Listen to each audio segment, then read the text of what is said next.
Hey, what's going on, everybody? Thank you all for joining me at this time. My name is Shavi Zane, and I'm coming on to have just a quick discussion with you all, just to talk to you all about the spiritual experience and how it's so important for us to realize that we have spent a very, very long time receiving and interpreting our spiritual and physical experience through the eyes of others. And when I say others, I'm talking about the powers that were. Obviously, because they had a very specific agenda. And that agenda consisted of us having a specific way of looking at life, a specific way of interpreting our experience so that we could then assist them in creating their vision. So for instance, even when it comes down to, let's say, the English language, for example. Obviously, not all of you speak English, but let's just say the English language, for example. When it comes to the English language, there's quite a few ways that we define things, right? We say that a tree is a tree because someone told us that that's what it's called. We say that the sun is the sun because someone told us that's what it's called. In my own personal experience, after creating a blank slate within my own mind and deprogramming and clearing out all of the false narratives, at least to the best of my ability, I came to realize that we have to develop our own personal relationship with these things in order to determine. In my own personal experience, I've come to realize, when I'm connecting to nature, I'll just tell you all how I've been able to define nature specifically. I connect with the trees and I ask, well, what do I call you? And I was told vessels of life. I connected with the sun and I said, well, what do I call you? And I was told divinity. I connected with Mother Earth and I still consider her to be Mother Earth. I've connected with the wind and I was told the name is through you. When I connected with the moon, I was told that it's called light of night. And so I say that to say, the question then becomes, who can tell you that your own personal experience is wrong? Who can tell you that how you define what you see is wrong? The only time I can say a person is in a position to question your spiritual experience is when your spiritual experience is simply based upon what you've been taught and what you've been conditioned to believe. That's when, at that point, it's like, okay, that's not your spiritual experience. That's what's been programmed into you. And so it's not until you awaken and you release certain belief systems and you start to ask questions on your own and you do it from a very unbiased position, that's when who can actually question your position and how you view things? No one can at that point. And I think it's so very important for us to recognize that because, when you come out here, especially as a spiritual teacher, a spiritual healer, a shaman, whatever you might call yourself, a truth seeker, a true speaker, and you come out here and you start bringing forth your own personal experience, you will receive kickback from others. Even those who are also in the spiritual community, who they themselves have awakened and gained a certain amount of knowledge. If let's just say 20 years ago or 25 years ago, someone was awakened and they received much of their understanding from a certain spiritual teacher who had a particular way of believing, that person could take that same information and carry it for the next 20 or 30 years, assuming that There's nothing outside of that. There's no truth that goes beyond what they was taught or what they learned at that time in their life, because they respected that teacher, right? But it doesn't mean that once they completely deprogram and go within for their answers, they're going to probably more than likely end up coming up with some things that kind of challenges what they was taught. And I'm not talking about them challenging something that they was taught based on what somebody else is saying. I'm saying challenging what you're taught based on what is being filtered through you. When you access your own Akashic records, when you are seeking clarity without any external influence. For me, that's been my personal experience. Very rarely do I tap in or tune in to other teachers. And I respect what everybody has to say, who have awakened.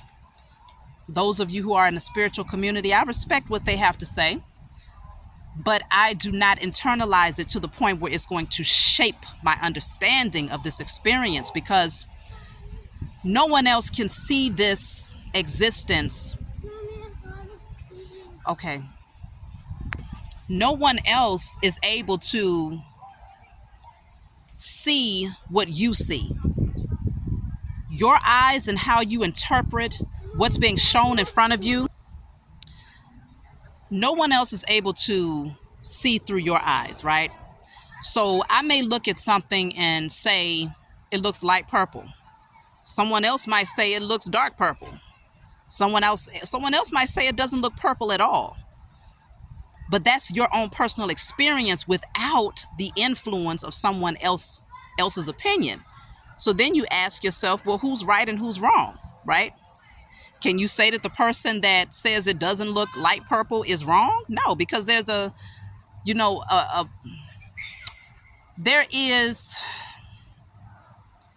I guess you might say, I'm trying to think of the right term, but you can't determine hot versus cold, okay?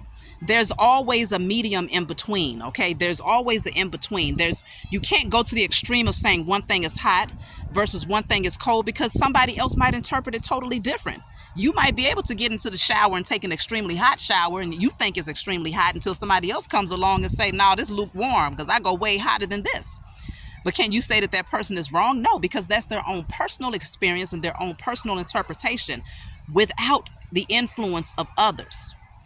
So I say this to say, when I come on here on my channel and I communicate different things that's being revealed to me on my journey, this is all being filtered through me tapping into my own Akashic records, the Most High giving me access to be able to decode and unveil and gain understanding of different things. And for me personally, I don't question it. I don't say, well, I need to go and seek out this other person and read up on what they think in order to verify what I've been told. I don't do that. I don't feel like it's necessary, because I feel like everybody's personal experience and how you interpret this existence is all relevant. And again, the only time that it becomes questionable is when it is largely influenced by the conditioning or the programming of others, or when you're just following along to get along because there's a fear that you have of going against what your grandmother or your grandfather taught you because it's traditional. So I think it's so important that we come out of this mindset that there is one truth and that there's no room for anything outside of one truth. When we all experience this thing on an individual level, and we truly allow ourselves to see this thing called life and spirituality from an unbiased standpoint, just saying, I'm just a willing vessel to receive and to see and to experience and to interpret without external influence, at that point, we're able to really see the truth of what this experience is, because what's going to happen is the truth is infinite possibilities. We're going to all come to discover that the truth is full of infinite possibilities, and that I don't believe there's one cookie cutter truth, because even when we think about the Most High God, there's not one cookie cutter definition of how to express the all. You see what I'm saying? And so, because we are all parts to a greater whole in this thing, and we're all experiencing it on different levels and different degrees and different timelines, it's very important for us to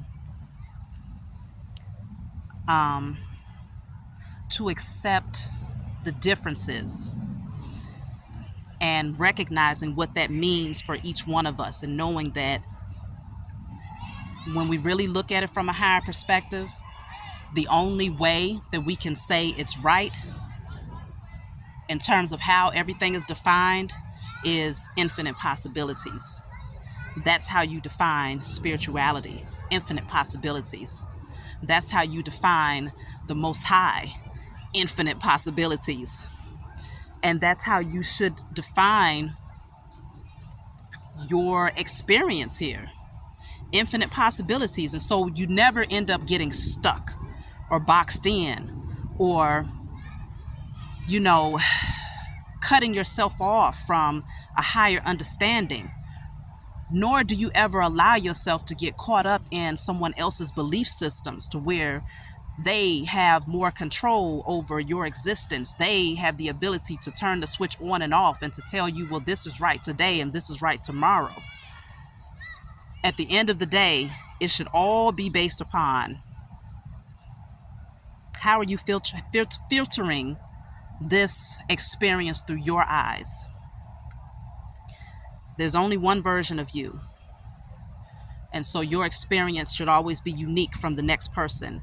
And it doesn't mean that when you get ready to come forward and to tell the world what your experience looks like, that others won't say, wow, I can relate to that. Or, wow, I feel like that's also my truth. You will find that others will have a lot in common with you. But ultimately, you're also going to find that you'll be able to express a lot of things that you've experienced, and they'll be able to say, nope, I never experienced that, but I have experienced this. And no, I never thought about that, but I have thought about this. And over time, we all come together just to realize that at the end of the day, this is one big experience. And we are simply here to be the vessels to filter it all in, project it back out into the universe, and filter it all in again, and project it all back out into the universe again. And as we evolve, so does humanity, as long as we are not allowing ourselves to get stuck in one way of experiencing or believing. And the more that we're open to the infinite possibilities, the more we will find that our reality begins to shift. And that will be in alignment with how we have shifted as a people, as human beings. Okay? So I hope this message made sense for you all. I wanted to come on and say this because there will be people, and there have been, who come on my channel and say, no, hold on, you're saying this, but this is defined as that. And no, but you're saying this, but Bobby Hemmett said this, or you're saying this, but this person said that. But guess what? I respect everybody's opinion. However, if it's not coming from within you, then you should question it. If you don't relate to it in any way, or if you don't feel like you had your own personal revelation to the point where it was not influenced by someone else, if, let's just say, If I come on my channel and I communicate a message to you all that's totally foreign to what you've ever heard before, which more than likely is going to be, because a lot of the messages that come through me are literally channeled messages that's filtered through. And it blows my mind just as much as it blows y'all's minds. But I'm a vessel, and so I speak it regardless. I don't have to go and fact check and have somebody come back, unless it's dealing with historical facts, of course. But when it comes to spiritual revelations, no, I don't need to fact check with anybody except for the Most High God. You see what I'm saying? And once I've gained clarity through the Most High that it is, in fact, something that I'm supposed to be speaking and bringing forward, I don't get in my own way. I don't allow my ego to stop me from being a vessel. But if you find that you come on my channel and a message that I bring forth just doesn't sit well with you,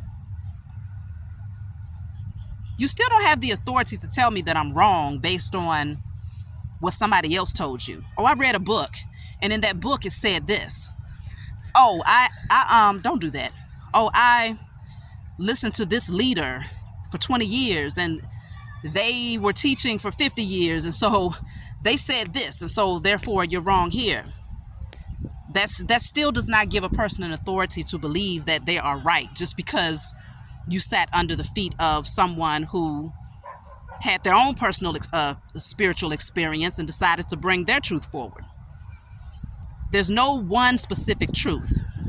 And until we come out of that way of thinking, we're going to always find ourselves boxed in and very vulnerable to conditioning. So just think about that. Ponder on that for those of you who need to. Some of you, you're like, I get it.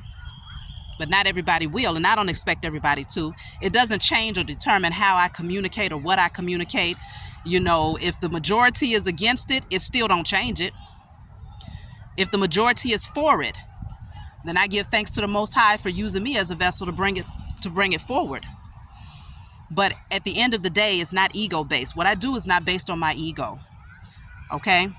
I'm simply a vessel. Nothing more. Simply a vessel. So I love you all, and I hope this brought you some clarity and encouraged you all to come forward and to bring your truths without being overly skeptical or afraid of what someone else might have to say based on their own experiences. So that's my message for you all. I love you. If you want a private session from me, email me. If you want to order any of my other services, email me. If you find this message resonated with you in any way or encouraged you in any way, please leave a comment below and like and subscribe to my channel. That's what I got for you all. I'll talk to you all next time.